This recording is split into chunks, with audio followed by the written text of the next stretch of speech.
Bismillahirrahmanirrahim. Assalamu alaikum 7th class students. Our name is here for your maths lecture. Students, our 17th lecture is about exercise number 8A and page number 113. तो class 113 page number पे हमारे पास जो है वो question number 4 जो यहाँ पे लिखा हुआ है उसमें लिखा हुआ है हम लोगों ने कि इसमें से सब्ट्रैक्ट करना है। तो सब्ट्रैक्शन मेथड हमारे पास किस तरह से होता है, छोटी क्लास में भी आप लोग पढ़ चुके हैं कि सब्ट्रैक्शन के अंदर जो साइन होते हैं वो चेंज हो जाते हैं और हम लोग यहाँ पे करने वाले हैं कि फ्रॉम के बाद वाली जो वैल्यू होती है उसे पहले लिखा जाता है और फ्रॉम से जो पहले वाली वैल्यू होती है उसे बाद में लिखा जाता है।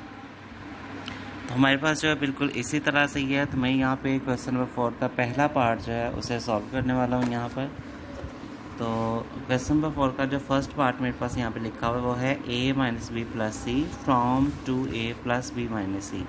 तो फ्रॉम के बाद वाली वैल्यू है, इसका मतलब है कि 2a प्लस बी माइनस सी को पहले लिखा जाएगा और a माइनस बी प्लस सी को बाद में लिखेंगे। तो इन वैल्यूज़ को हम लोगों ने पहले लिख दिया और a के नीचे a वाली वैल्यू, b के नीचे b और c के नीचे c लिखा जाएगा। अगर अनलाइक टर्म्स होंगी तो हमारे पास वो सब्ट्रैक्शन पॉसिबल ही नहीं होगी। ठीक है, हम लोग इनके साइन चेंज कर देंगे। जो प्लस का है कन्वर्ट हो जाएगा माइनस में और जो माइनस है वो कन्वर्ट हो जाएगा प्लस में। ये हमारे पास आ गया। 2a में से a को माइनस कर देंगे, हमारे पास आ जाएगा a plus b and plus b is 2b minus c and minus c is minus 2c। इसी तरह से इस क्वेश्चन का फिफ्थ पार्ट है। फिफ्थ पार्ट में देखिएगा p4 minus 2p cube minus 3p square minus 4p minus 5 from to this value. इसका मतलब है कि फ्रॉम के बाद वाली वैल्यू का हम लोग पहले लिख लेंगे और जो पहले वाली वैल्यू है उसे उसके नीचे रखकर हम लोग उसमें से सब्ट्रैक्शन कर लेंगे। तो जैसे हम लोग सब्ट्रैक्शन का प्रोसेस करेंगे इट मीन्स डैट का जो प्लस में है हम लोग उनके साइन चेंज कर देंगे। Plus convert into minus and minus convert into plus. ठीक है, minus and minus both values are in minus. आपने ऐसा नहीं करना माइनस मल्टीप्लाई विद माइनस। जब दो वैल्यूज माइनस की आ जाती हैं तो आपस में ऐड हो जाती हैं। p4 and p4 is minus 2p4 plus 5 and 2 is 7 7p cube 5 plus and plus 4 and 3 is 7p square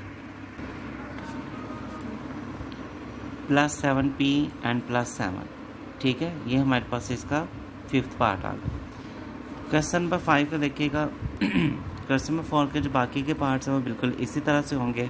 from के बाद वाली वैल्यू पहले लिखी जाएगी और फ्रॉम के पहले वाली वैल्यू बाद में लिखी जाएगी। The sum of the two quantities is 4ax plus 3by plus 2cc। If one of them is this value find the other. इसके अंदर उसने आप लोगों को सम दे दिया हुआ है टू क्वांटिटीज़ का। वन क्वांटिटी भी दे दी हुई है, दूसरी क्वांटिटी आप लोगों ने फाइंड करनी है और जो क्वांटिटी फाइंड करनी है मैंने उसे कैपिटल A का नाम दे दिया। कैपिटल A और ये वाली जो वन क्वांटिटी है इन दोनों का जो एडिशन है वो ये है, मतलब इन दोनों क्वांटिटीज़ का सम ये लिखा हुआ है। तो सम में से इस फर्स्ट क्वांटिटी को क्या कर देंगे, माइनस कर देंगे। हमारे पास फर्स्ट क्वांटिटी जो अननोन है उसका आंसर निकल आएगा। बिल्कुल उसी तरह से लिखेंगे, सेम लाइक जो टर्म होगी वो लाइक टर्म के नीचे लिखी जाएगी।